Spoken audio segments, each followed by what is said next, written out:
अस्सलाम वालेकुम। उम्मीद करता हूँ आप सब खैरियत से होंगे। अच्छा तो फाइनली रिज़ल्ट जो है वो अभी अनाउंस हो चुका है। कंप्लीट रिज़ल्ट अनाउंस हो गया जिसमें आपकी परसेंटेज आपका सब कुछ उन्होंने बता दिया। ये आपके सामने अनाउंसमेंट भी आपको नज़र आ रही होगी जिसमें 2-4 इंपॉर्टेंट चीज़ें हैं, मैं उनके बारे में डिस्कस करूँगा। सबसे पहले तो वीयू 001 पे आते हैं। बहुत से स्टूडेंट्स का वो पेंडिंग शो हो रहा है। तो देखिए इसमें एक वजह तो ये है कि आप लोग अपने लेक्चर्स पूरे नहीं करते, तो उसकी वजह से बहुत से स्टूडेंट्स को ना वीडियो 001 का पता ही नहीं होता, क्योंकि उसका ना फाइनल होता है ना मिड होता है। उसको सिर्फ अपने लेक्चर वीडियोस देखनी होती हैं, उस बेसिस पे उसने पास होना होता है। तो ज़्यादा केसेस में तो वो वाकई ही स्टूडेंट्स का फेल होता है। लेकिन अगर वाकई जेन्युइन इशू हुआ आप लोगों का, तो वो इन फ्यूचर पास हो जाएगा। इन फ्यूचर यही कि कल तक पास हो जाएगा, नहीं तो आप मेल करेंगे, मेल करने पे आपको अगर वाकई आपकी तरफ से इशू ना हो, आपने लेक्चर्स लिए हुए तो पास होगा, अदरवाइज़ वो फेल रहेगा और आपको नेक्स्ट सेमेस्टर में उसको पास करना पड़ेगा। खैर यानी कि इसको आप अभी एक दिन पे छोड़ेंगे, लेकिन होप्स हो कि इस दफ़ा ये मसला ना बना हो। रिसेंट तो ये मसला बना था वी 001 का, के बाद में उन्होंने पास कर दिया था, लेकिन फिर भी बहुत से स्टूडेंट का फिर भी फेल ही रहा था, क्योंकि उनका अपना भी मसला था, उन्होंने लेक्चर्स नहीं लिए। फिर भी आपको बेहतर पता होगा आपने लेक्चर लिए हैं या नहीं लिए। तो अब बात कर लेते हैं कुछ और चीज़ों की। ये जो रिज़ल्ट आया है यूनिवर्सिटी का, वो तो 81% आया, मतलब 81% जो स्टूडेंट्स हैं उन्होंने पास आउट किया है, बाकी कुछ स्टूडेंट्स फेल भी हुए हैं। हम इससे आगे चलते हैं, उन लोगों की बात करते हैं जिनकी डिग्री का एंड ऑन है।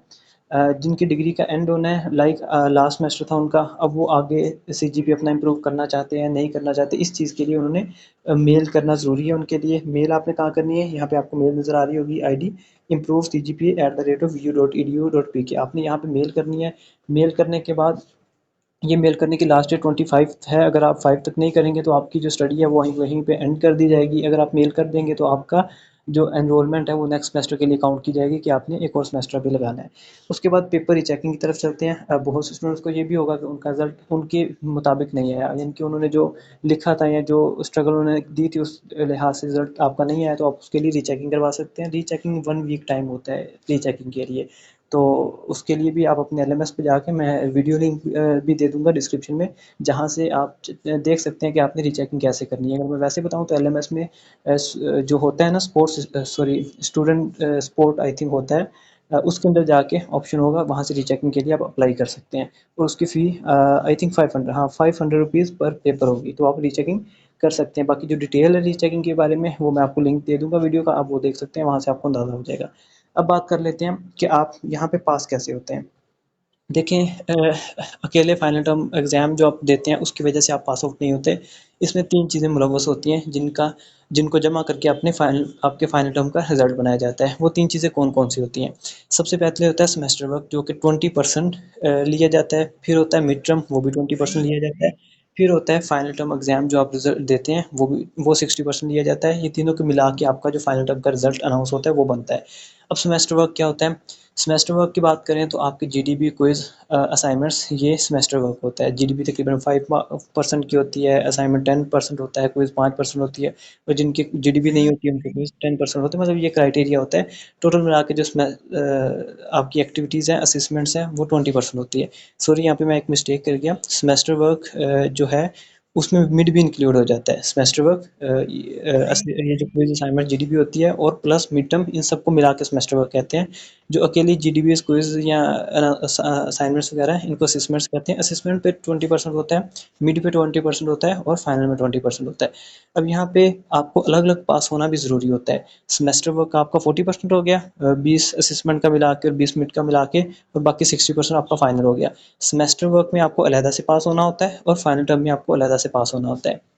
सेमेस्टर वर्क में पास कैसे होना है? एटलीस्ट आपको 20% मार्क्स लेने हैं। अब 40 में से 20% 8 मार्क्स बनते हैं। मतलब अगर आप 40 में से 8 मार्क्स कम अज़ कम की बात कर रहा हूँ, 8 ले लें तो फिर आप पास हो जाएँगे और आप फर्दर फाइनल टर्म दे सकेंगे। और फाइनल टर्म की बात करें तो यहाँ पे भी ये है कि कम अज़ कम 8 लेना ज़रूरी है। 8 का मतलब ये है कि 60% है ना, तो 12% लेना आपके लिए ज़रूरी है। फिर आप कंसीडर करेंगे कि आप फाइनल में से पास हुए हैं। लेकिन जब ओवरऑल रिजल्ट बनेगा तो उसमें ये सिर्फ 20% नहीं, उसमें आपको 50% पूरा करना होता है। और वो 50% कैसे पूरा होगा? लेट्स सपोज आपने सेमेस्टर वर्क में सिर्फ 20% लिए थे, मतलब सिर्फ 8% लिया था उधर से, तो फिर क्या, फिर तो आपको इधर 60% में से 42% लेने पड़ेंगे। उधर से 8% आपने दिया हुआ ना, तो इधर से 40 2% लेने पड़ेंगे, आप तब पास होंगे। तो हम ये नहीं कह सकते, हम अक्सर औकात सुनते हैं मिड में कि मिड में सिर्फ 20% आ जाए तो हम पास हो जाएँगे। देखिए अगर आप मिड में 20% लेते हैं या फिर सेमेस्टर वर्क में 20% लेते हैं तो इसका मतलब सिर्फ 8% बनता है। तो उससे तो फिर आपको फाइनल टर्म में आके 42% और आउट ऑफ 60%, मतलब अगर आपका 60 नंबर का पेपर है तो हम आपको 52 नंबर लेने पड़ेंगे, सॉरी 42 नंबर लेने पड़ेंगे पास आउट होने के लिए। तो ये चीज़ ज़हन में रखा करें, क्योंकि ओवरऑल क्राइटेरिया 50% का है कि आप 100 में से 50 नंबर लेंगे तो पास होंगे। तो इसी क्राइटेरिया को इम्प्लीमेंट किया करें। बेशक 20% वाला रूल चलता है, लेकिन अपने ऊपर अपने जहन में ये क्राइटेरिया रखा करें कि आधे नंबर लेने वाला पास होता है। सेमेस्टर वर्क में भी, मिड टर्म में भी अगर आप आधे ले रहे हैं तो इसका मतलब है कि आप ठीक जा रहे हैं किसी हद तक, मतलब पास हो सकते हैं आप। इसी तरह फाइनल में भी आपने आधे में नंबर लेने हैं। जब आप हर जगह आधे आधे नंबर लेंगे तो आपका जो ओवरऑल रिजल्ट है वो भी आधा आधा ही आ रहा होगा और 50% वाला पास होता है। लेकिन इस चीज़ को ध्यान में रखिएगा कि 50% तो आप ले लेंगे आधे नंबर, लेकिन उससे आपको डी ग्रेड मिलेगा। अच्छे मार्क्स के लिए 60% अगर आप लें तो तकरीबन सी ग्रेड बनता है, 70% पे जाके बी ग्रेड बनता है। तो वो ग्रेडिंग स्कीम भी आपके एलएमएस में होती है, आप वहाँ से देख सकते हैं। इनके अच्छे मार्क्स के लिए वो ज़ाहिर सी बात है 80%, 85%, 90% वो एक अलग मैटर चला जाता है। पास होने के लिए आपको 50% चाहिए और उसका आसान हल यही होता है कि आपने हर जगह आधे नंबर लेने हैं।